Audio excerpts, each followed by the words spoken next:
I'm Sally Mills from La Volta, and welcome to Digital Bullets. We put together a series of questions about issues and developments within the digital sector. We've asked some senior people and industry experts to give us their point of view. We've also given them 20 seconds to answer the questions or they get the chop. Hope you enjoy. What impact will digital radio have? How will it be different? What will its key markets be? What particular propositions or advantages will it have to offer advertisers and its audiences?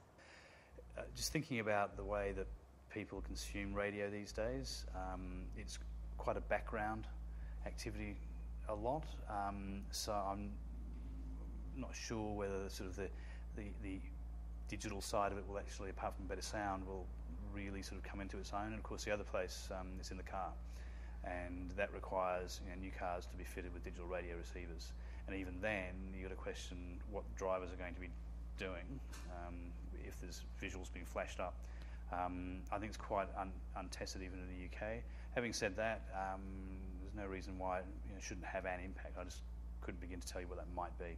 I have never seen a group of consumers enthusiastically embrace digital radio in a big way, and until I do, the question of why it matters and what you do with it hasn't really occurred to me. So as a consumer myself, I don't get it.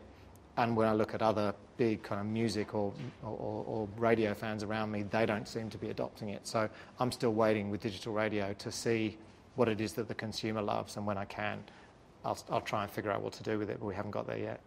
I could see some pretty good benefits in digital radio for e-commerce, around music, around that being data.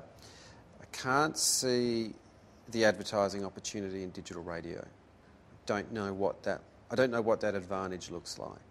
I'm not sure that digital radio really has a long-term future. I think that we're too used to the idea of playlists. I think if I want digital, I can get it.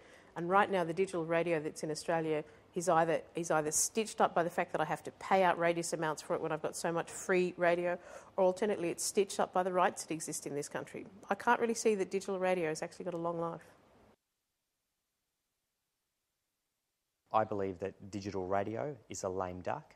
I personally wouldn't be putting any money in digital radio. Why would I want to invest in a new player or all the infrastructure when these days, for example, on my iPhone, I can actually download an application and I've got access to thousands and thousands of radio stations globally. So if I like hardcore dance music or classical music, I can go to a station that just does that. So digital radio, in my view, is a lame duck, and I wouldn't go there.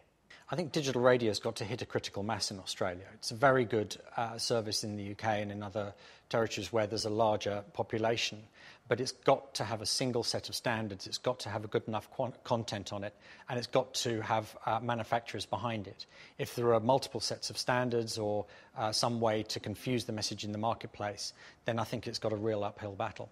Yeah, I think digital radio is really interesting, and there's some cool companies in Australia that are doing that, but it's really only going to service a niche market. With that, it brings the benefit of being able to highly target your advertising, but the drawback of that from the digital radio company's perspective is it will never be able to attract the big advertising dollars.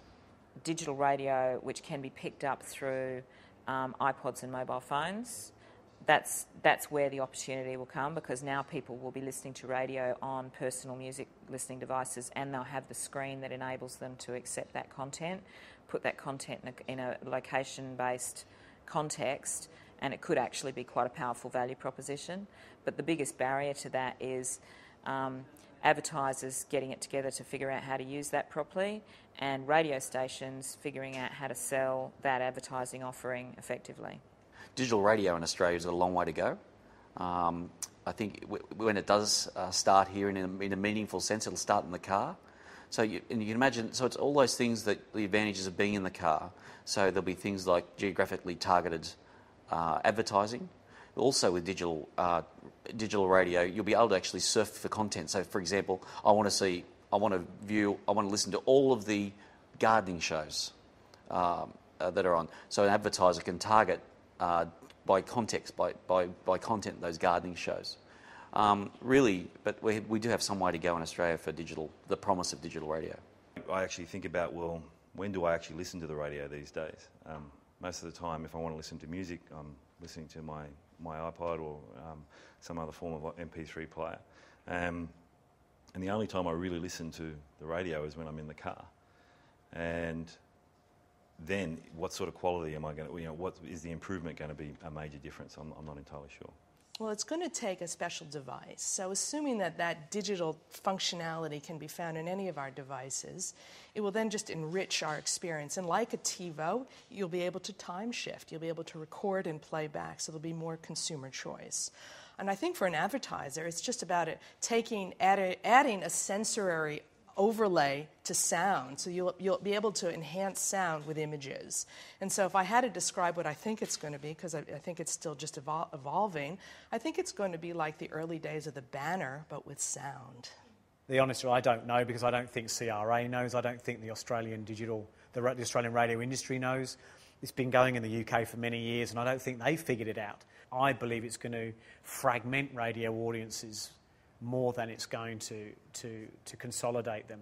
And that's got to become harder for radio companies, radio networks, to then reach those audiences. It'd be fair to say I don't know much about digital radio, but I did read one comment that I think resonates with me from Harold Mitchell, which fundamentally said that digital radio doesn't deliver as a consumer anything different to what we already have today, and therefore it doesn't matter. And I think in absence of understanding what the proposition of digital radio is as a user, and fundamentally how that changes my media consumption, I can't see how digital radio will have a big impact on our media markets today.